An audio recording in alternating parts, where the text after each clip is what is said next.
Good morning. Good morning. How's everybody doing? Well, people, I was on Twitter and Michael Benson put out a thing that basically stated that, well, he put out the information that that information that was already put out, read and tweeted it, basically said that the WBC is saying if Dillian Whyte is cleared by Ukad, he could only be the mandatory for Deontay Wilder in 2021. Now, I'm like, damn, that sucks. But at the same time, is when the WBC asked for the information for Dillian Whyte to give it up, what do they do? Not only that, the glove situation. Not only that, this will be his second time. You know, so there, really, to tell you the truth, there has to be something done. So, and then just because UCAD clears you of wrongdoing when it comes to P&Ds, the first question is, did you have D and ball or whatever PED in your system? And the question with Dillian Whyte would be yes, right? The second question is, how did it get into your system? Do you happen to know? You know? And the third question would be probably like some of the lines of, have you ever popped on popped before? You know what I'm saying? Because if you popped before, you damn for sure should know the rules and what you shouldn't do, and questions you should ask before you're getting therapeutic treatments and shit like that. Not use exemptions, but therapeutic treatments to make sure the things that they're rubbing on you and all that stuff is not a bad substance.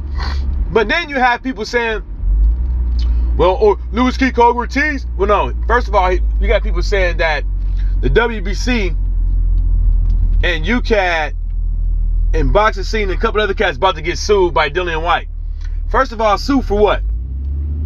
How are you going to sue when you had D and ball in your system? How are you going to sue when VADA ain't got nothing to do with it? And how are you going to sue the WBC when the WBC clearly stated in their statement that Dillian Whyte is suspended until they give up the information? Now, if UCAD doesn't want to give up the information, that is their business. But because WBC is not an interested party, I got the emails to back it up, so don't come up over here with the bullshit. So, the WBC is not an interested party. So UCAD does not, the UCAD and Triple BOC does not have to give their findings to the WBC at any given moment. Oh, I think I just blew through that light.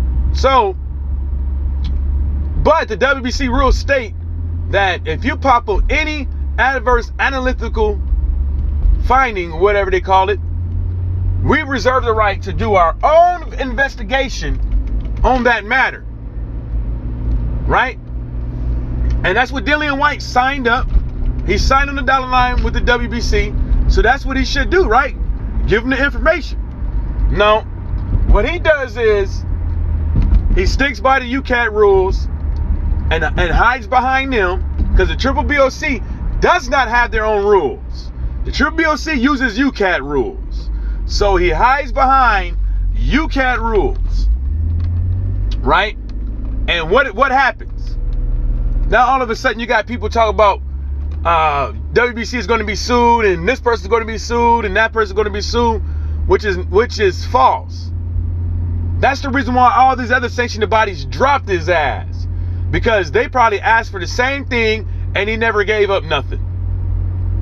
And then not only that, having him in the rankings will hold up progress, because he can't fight until he's cleared. He's not cleared.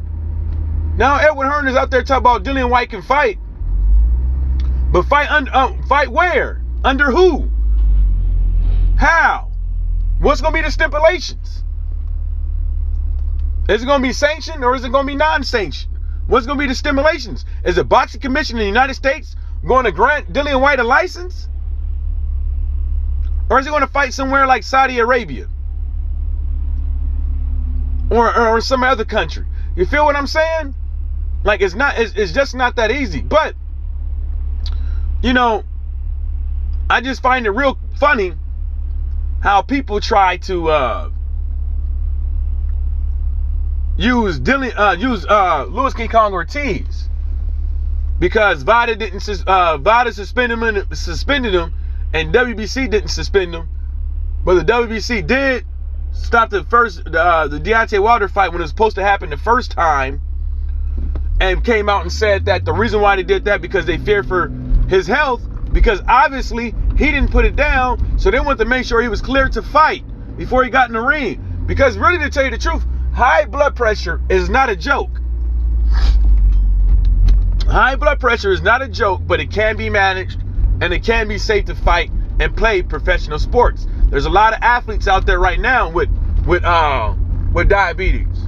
Right now, there's a lot of fighters right now with diabetes, sickle cell, and all that stuff, playing asthma, playing right now. But you know, they're getting medically evaluated to make sure that they are good to play, so they won't end up having, you know, complications. And then he want me to read this article. I'm not reading the article. I already know what happened. Yeah, it does sound funny. The dude had a prescription, but diuretics are technically banned. But, you know, there's always those things to where you got a prescription, you can always get it okay because it's for health reasons, not for,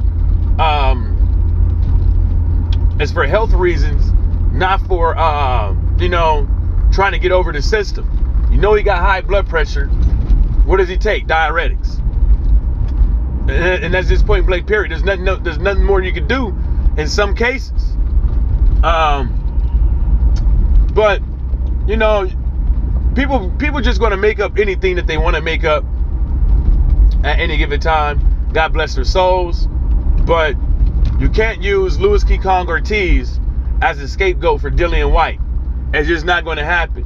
He did take Dan Ball, in my opinion. He hasn't came out and said he didn't take it. He being cleared to fight and being cleared of wrongdoing is two separate things. All they all. And sometimes it does take 6 to 9 months for Ukad to make a decision on or find out if somebody took steroids or not. I mean, PEDs or not.